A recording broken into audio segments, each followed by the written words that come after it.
Au moment où Abu Talib était à l'article de la mort, l'envoyé de Dieu, paix et bénédiction de Dieu sur lui, vint le voir et trouva chez lui Abu Jahl et Abdallah ibn Abi Umayya ibn al-Mughira. L'envoyé de Dieu s'adressa à Abu Talib en disant, « Ô mon oncle, atteste qu'il n'y a d'autre divinité que Dieu. C'est là un mot dont je serai témoin en ta faveur auprès de Dieu. » Aussitôt Abu Jahl et Abdallah ibn Abi Umayya s'écrièrent, « Ô Abu Talib, vas-tu renier la foi de Abd al-Muttalib ?» L'envoyé de Dieu ne cessa de lui proposer de prononcer la profession de foi en répétant les mêmes mots, tandis que les deux autres lui répétaient les mêmes propos.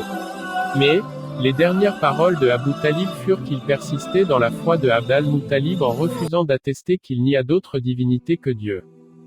Par Dieu, s'écria l'envoyé de Dieu, paix et bénédiction de Dieu sur lui, je demanderai à Dieu de te pardonner, tant que cela ne me soit pas défendu. Ce fut à cette occasion que Dieu, le Très-Haut, révéla ce verset. Il n'appartient pas aux prophètes et aux croyants d'implorer le pardon en faveur des polythéistes, fussent-ils des parents alors qu'il leur est apparu clairement que ce sont les gens de l'enfer. Ensuite, Dieu, le Très-Haut, révéla au sujet de Abu Talib, en s'adressant à l'envoyé de Dieu ce verset, « Tu, Muhammad, ne dirige pas celui que tu aimes, mais c'est Dieu qui guide qui il veut.